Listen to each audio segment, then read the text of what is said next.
¿Cuáles son las mejores empresas para invertir? Esa es la pregunta que se hace cualquier inversor cada día. Obviamente sabemos que actualmente Amazon, Apple, Google son grandes empresas y seguramente estés invertido en alguna de ellas, pero mucho cuidado. En 1999 todo el mundo sabía que Qualcomm, Cisco e Intel eran grandes empresas. Sin embargo, en 2019, al igual que muchas otras, ya no lo son tanto y han desaparecido de las listas. Solo unas pocas empresas siguen siendo ganadoras y de calidad a largo plazo. Fíjate en Microsoft, es la única que sigue liderando desde 1999. Y esto es debido principalmente a que tiene grandes ventajas competitivas, o lo que Warren Buffett denomina como moat o foso defensivo. Imagínate en la Edad Media un castillo con un foso ancho para que no puedan pasar los enemigos. Cuanto más ancho sea ese foso, más difícil es que te ataquen. Y el foso de Microsoft ha sido y es muy ancho, lo cual lo ha defendido de la competencia. Ahora, ¿cómo puedo aprender sobre ventajas competitivas? Si hay un libro increíble que defina al detalle las ventajas competitivas, ese es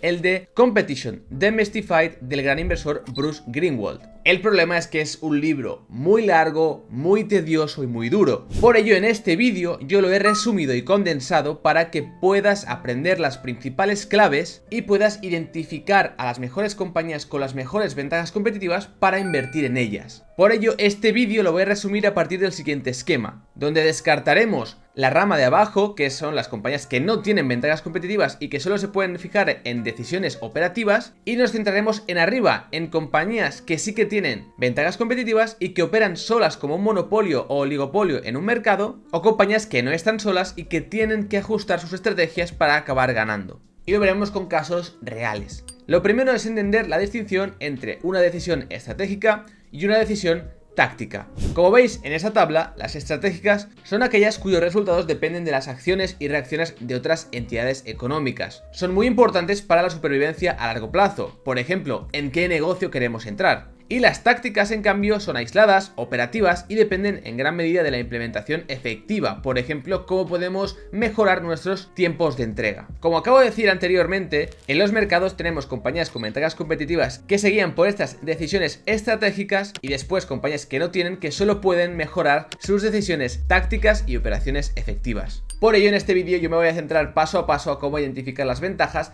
y a cómo analizar las decisiones estratégicas, que son las que mantienen y crean las ventajas competitivas. Vamos a poner un ejemplo para que se entienda. En respuesta al éxito del Jeep a mediados de la década de 1980, muchas empresas de coches optaron por producir un coche deportivo. Así que la decisión estratégica fue entrar en el segmento de los SUV. Después de esto, todo fue táctico. El éxito ya dependía de ser eficiente, invertir en campañas de marketing, tiempo de diseño y ingeniería, etc. Bien, seguramente, si habéis estudiado marketing, habréis visto las 5 fuerzas de Michael Porter: los sustitutos, proveedores, entrantes potenciales, compradores y competidores dentro de una industria. Pero a diferencia de Porter, Competition Demystified dice que estas fuerzas son importantes, pero que hay una que sobresale por encima de las demás. Esa está dentro de los entrantes potenciales y son las barreras de entrada y ventajas competitivas. Para el análisis estratégico debemos hacernos dos preguntas. 1. ¿Existe realmente alguna ventaja competitiva? Y 2. ¿Qué tipo de ventaja es? Según Bruce, existen dos tipos de ventajas: las de oferta y las de demanda.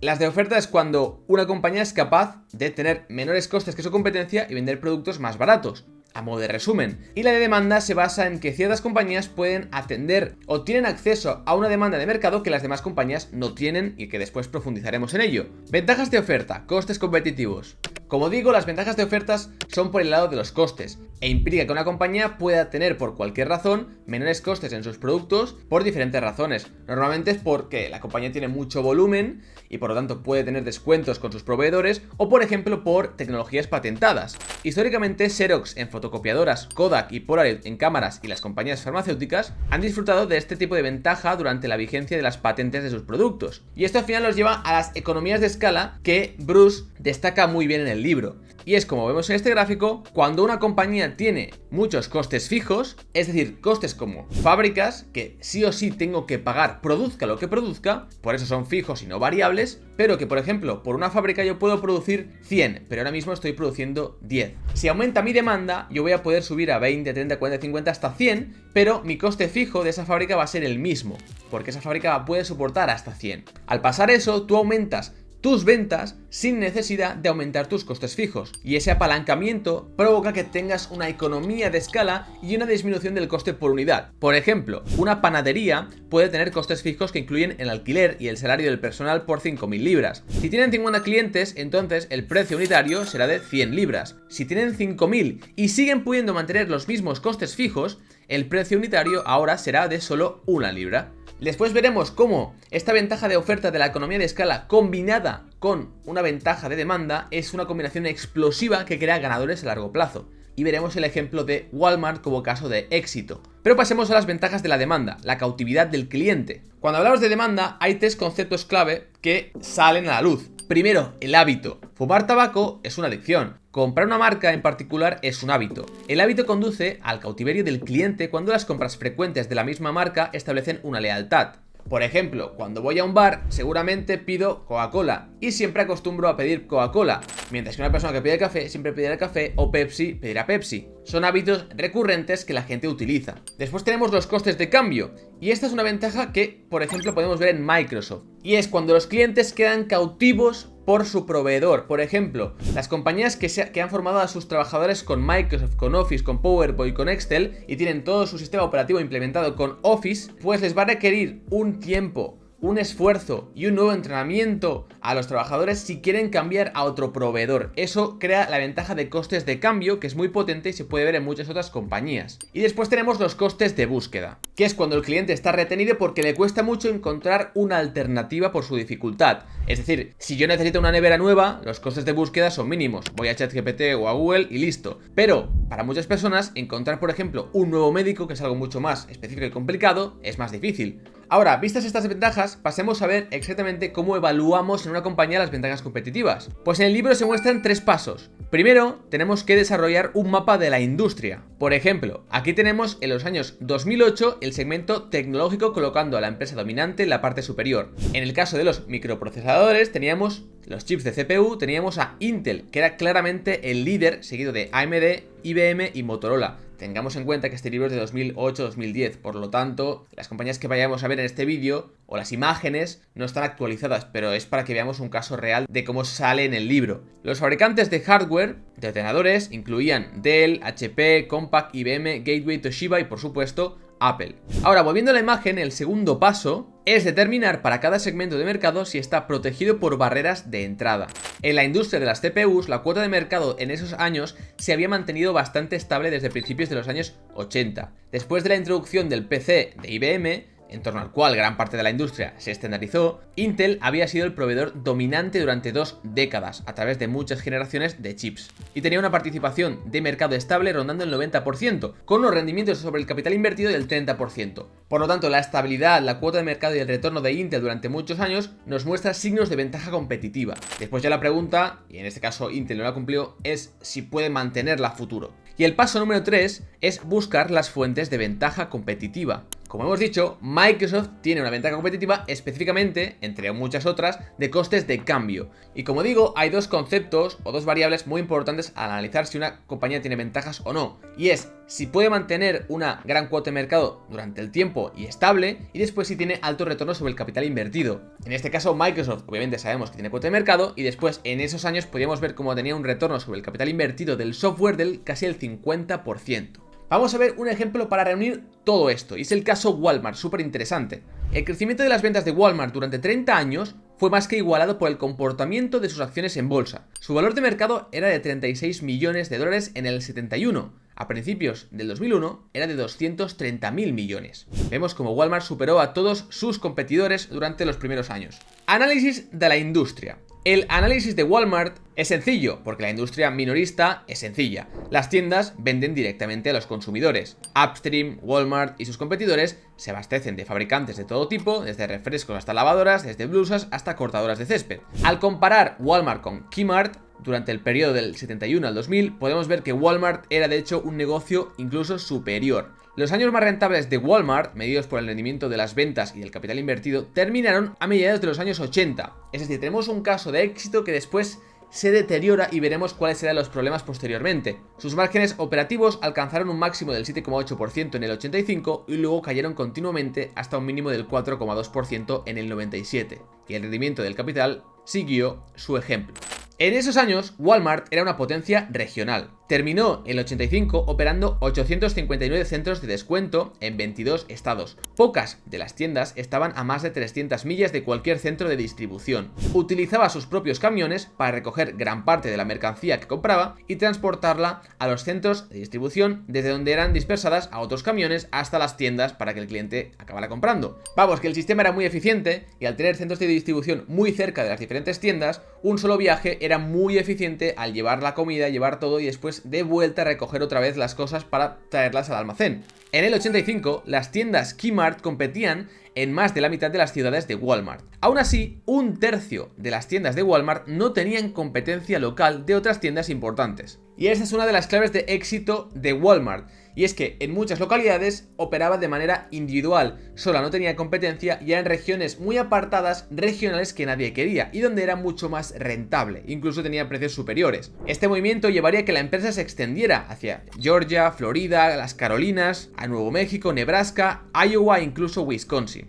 Durante esos años, Walmart generó más ingresos por cada dólar de ventas que sus competidores. Podemos ver un margen del 7,4% operativo contra un 4,8% por ejemplo de Kmart. Ahora, fijémonos en que el margen proviene de un menor coste operativo de SG&A, donde tenemos salarios, alquileres, etcétera, pero no del coste de venta de productos. Y anteriormente hemos dicho, cuando una compañía tiene mucho volumen, lo normal es que tenga economías de escala y pueda negociar con sus proveedores y tener descuentos. En este caso, Kmart tiene un coste sobre esos bienes vendidos, un coste bruto por sus productos del 70,5%, pero Walmart es del 74%, y es bastante raro que pase eso. Pero finalmente tiene un 2,6% de margen operativo más alto debido a los gastos de SG&A, que son más pequeños. ¿Por qué pasaba esto? Explicación número 1. Walmart gastaba aún más en mercancías como porcentaje de las ventas, que lo normal en la industria. Vamos, que aún descontando los descuentos, las devoluciones, etcétera, gastaba un 69,6% contra un 65,6% de la industria. Explicación 2. Una encuesta del 84 encontró que el mercado de Dallas-Fort Worth, donde las tiendas estaban separadas por aproximadamente 5 millas, los precios de Walmart eran un 10% menores que los de Kmart y entre un 7 y un 8% más bajos que los de Target. Pero donde Walmart estaba solo como tienda, aplicaba un precio un 6% superior, aprovechando esa situación. Mientras Kmart y otras tiendas de descuento tenían alrededor del 12% de sus tiendas en ciudades con una sola tienda, monopolísticas, Walmart tenía el 33%.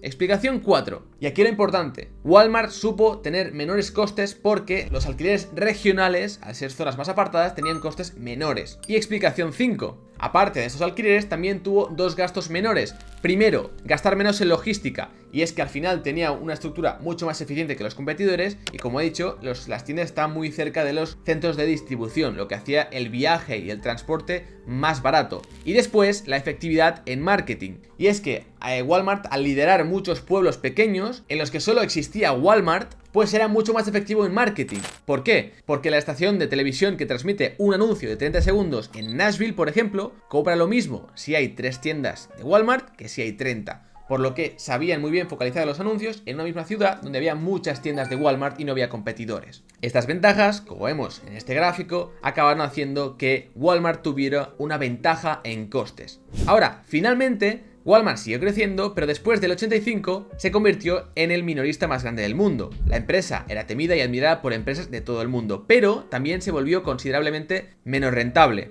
A medida que se expandió, tomó decisiones estratégicas equivocadas, y es que al final su modelo de negocio era muy claro, era ir por regiones más apartadas, más individuales y no centrarse en zonas más céntricas. Pero finalmente, al ser tan grande, no tuvo más remedio que extenderse por donde pudo, cuando a lo mejor podía haber ido a otro país y replicar su mismo modus operandi, pero lo que hizo es expandirse por todo Estados Unidos básicamente, y eso redució sus ventajas competitivas de economías de escala que se llaman locales, porque eran economías de escala porque tenían menores costes pero a nivel local, con una cautividad de la demanda, es decir, que el consumidor conocía Walmart y cuando ponían un Walmart al lado de su casa le hacía ilusión, al igual que en España con el efecto Mercadona. Claro, perdió esas economías, perdió esa ventaja y por lo tanto después fue peor a nivel operativo. Si queréis mirar una compañía que ahora está empezando y está replicando este modelo de Walmart en Polonia, tenéis Dinopolska, que yo personalmente la estoy analizando. por lo que seguramente haya colgado o cuelgue una tesis cuando se suba este vídeo,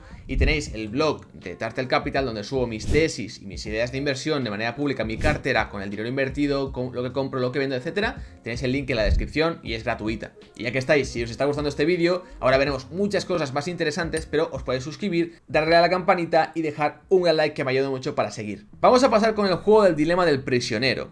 Si volvemos al gráfico que hemos visto al principio, hemos analizado ahora mismo compañías con ventajas competitivas que compiten básicamente solas en el mercado y que pueden mantener o no su ventaja a largo plazo. Pero puede haber compañías con ventajas que no estén operando solas. En ese caso sean diferentes situaciones de decisiones y consecuencias. Y aquí empezamos con el juego del prisionero. Imaginemos que Lowe's abre una tienda en un mercado que Home Depot anteriormente había tenido para sí mismo. Home Depot podría decidir llevar su respuesta más allá, abriendo tiendas en mercados donde Lowe's no ha tenido rival. El movimiento inicial de Lowe's en el territorio de Home Depot habría resultado ser una medida muy desafortunada si eso pasara, pero las contramedidas podrían ser costosas para Home Depot, especialmente si Lowe's después decide tomar represalias con precios más bajos y más aperturas de tiendas. Vamos, como veis, es un juego entre ¿qué va a hacer mi competidor y cómo voy a responder yo para mantener mis ventajas competitivas? Por eso se llama el dilema del prisionero, que imita la opción que enfrentarían dos o más delincuentes acusados, capturados y luego interrogados por separado. Si todos cooperan entre sí y se niegan a confesar, existe una gran probabilidad de que puedan esperar una sentencia leve, pero cada uno de ellos puede negociar un acuerdo con la policía por una pena de cárcel aún menor si confiesa y testifica contra sus cómplices. El peor caso es que un acusado mantenga su inocencia, pero uno de sus cómplices confiese. En este ejemplo, Lowe's ocupa el lado superior de esta matriz. Home Depot ocupa el lado izquierdo. En la parte superior, los números que están fuera de la matriz nos indican los precios que pueden cobrar por un carrito de compra típico Lowe's y Home Depot. Y los números de dentro será el beneficio bruto que pueden obtener cada una de las compañías. Por ejemplo, si Lowe's y Home Depot aplican un precio de 115 por carrito, ambos obtendrían un output o un beneficio de $200, en el caso A. Claro, aquí al final todas las compañías quieren aplicar un precio alto y ganar más beneficios. Pero si ambas compañías están ganando el máximo de beneficios y una de ellas decide bajar precios para aumentar volumen y de esta forma tener aún más beneficios, eso sería una práctica ofensiva. Pero después el competidor diría, bajas tus precios, yo también los puedo bajar. Y de esta forma volverían a concentrarse en un equilibrio. Básicamente el punto óptimo es encontrar un equilibrio entre ambas compañías que las deje en un break-even o en paz, y que además conduzca a una ventaja competitiva que no deje entrar a otros competidores. El concepto de equilibrio se conoce como equilibrio de Nash o Nash Equilibrium. Si seguimos con el ejemplo de Lowe's Home Depot, imagina que el resultado actual tiene a Lowe's a $115 por carrito y a Home Depot a 105. Vamos, el recuadro C. Si Lowe's espera que Home Depot mantenga su precio en 105, Lowe's puede mejorar su posición bajando su precio para igualarlo. Con ambos a 105, dividen el mercado y la ganancia bruta de Lowe's aumenta de 120 a 150. Claramente, dado que Lowe's puede mejorar su situación cambiando su precio, esto no es un equilibrio. Ahora, si Lowe's se mantuviera en 115, Home Depot no tendría motivación para cambiar de 105, por lo que su posición sería estable. Pero, ¿por qué Lowe's no bajaría su precio? Para que exista un equilibrio, todos los competidores deben estar satisfechos con el status quo. La situación también es inestable en la casilla B, en la que Home Depot es la que cobra $115. La más interesante se encuentra en el recuadro A. Aquí, ambos competidores cobran 115, dividen el mercado y obtienen 200 en ganancias brutas. Su total es de 400, que es el más alto de las 4 probabilidades. Pero, si cada uno cree que el otro mantendrá un precio de $115, tiene sentido que baje su precio a $105, ganando así el 70% de la cuota de mercado, y ganando $210 en lugar de $200. Por lo que el único resultado de equilibrio es el cuadro D, donde ambas empresas cobran 105 por carrito y obtienen 150 en beneficios. No tiene sentido que ninguno de los dos se desvíe de esta posición y cobre 115, porque su beneficio bajaría de 150 a 120. Sé que es un poco complicado, pero volved a ver este vídeo porque ya digo, el libro es denso y estoy intentando hacerlo de una manera práctica y entretenida porque realmente son conceptos súper interesantes y como veis, al final es llegar a un punto de equilibrio que es muy teórico, pero que en la práctica yo puedo analizar una compañía y decir, vale, ¿qué pasa si ahora este competidor hace esto? Pues nuestra compañía haría esto. O le puedo directamente preguntar al equipo gestor, oye, si tu competencia hace esto, ¿qué harías en respuesta? Y si su respuesta es buena, puede indicarnos que podemos invertir, por ejemplo. Para poneros un ejemplo del dilema del prisionero, tenemos Coca-Cola y Pepsi, las cuales tuvieron orígenes similares. Cada uno fue creado por un farmacéutico en una ciudad del sur a finales del siglo XIX. Coca-Cola en Atlanta en el 86 y Pepsi en New Bern, Carolina del Norte, en el 93. Cada una comenzó con un único producto en farmacias y cada una fue lo suficientemente buena para expandirse a través de embotelladoras a un público más amplio. Pepsi se había quedado más rezagada que Coca-Cola, pero Alfred Steele convirtió Pepsi en una compañía brillante y en un competidor respetable para Coca-Cola. Una de las claves fue que introdujo botellas más grandes de tamaño familiar y que se dirigió a un público más joven, que aún no habían desarrollado el hábito para pedir siempre Coca-Cola. De esta manera, los primeros años de su mandato, los ingresos de Pepsi se triplicaron con creces. Y poco a poco fue ganando cuota de mercado a Coca-Cola. A los ejecutivos de Coca-Cola se les prohibió mencionar a Pepsi durante las reuniones de personal, ni discutirlo con los embotelladores de Coca-Cola. Al final, la empresa aumentó el tamaño de sus botellas también, como Pepsi, en el 55. Algo que Pepsi había hecho 20 años antes, porque estaba viendo que Pepsi era un competidor digno. Por lo que había un problema y ahí empiezan las estrategias. Pero siguiendo los pasos del libro, miremos la industria. Aquí tenemos básicamente las materias primas, las compañías de soda, los distribuidores, embotelladoras, que durante la historia de ambas compañías, pues en muchos casos Pepsi tenía la embotelladora propia, luego era una franquicia, luego Coca-Cola tenía, luego era una franquicia. Entonces,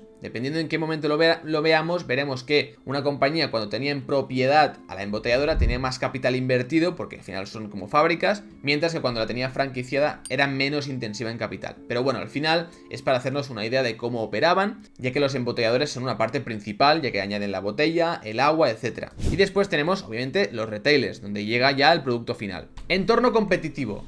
Aquí están presentes indicadores clave para presenciar si realmente había barreras de entrada y ventajas competitivas en este mercado. Recordemos, buscamos cuotas de mercado estables y un alto rendimiento de capital. El rendimiento de capital ya os digo que lo tenían y después la cuota de mercado lo podemos ver con Coca-Cola teniendo un 35% estable y con Pepsi con un 27-28%, contra otras compañías mucho más pequeñas como 7up o Dr. Pepper. Sin embargo, podemos ver cómo Coca-Cola y PepsiCo fueron reduciendo sus márgenes operativos desde el 78 y luego veremos por qué. Pero antes miremos cuál es la fuente de las ventajas competitivas. Aquí tenemos dos de las cosas que más nos gustan en ventajas competitivas. Tenemos, por la parte de la demanda, un producto que tiene un hábito y que la gente le gusta y que tiene un poder de marca, como son Coca-Cola y Pepsi. Y después una ventaja de escala, que no volveré a comentar porque ya la hemos visto en el caso de Walmart y es muy parecida. Pepsi pasó antes a abastecer a los supermercados y se centró, como he dicho, en aquellos más jóvenes. Los sedujo con estrellas de música pop, con patrocinios en conciertos y otras promociones orientadas a lo que llamaban la generación Pepsi.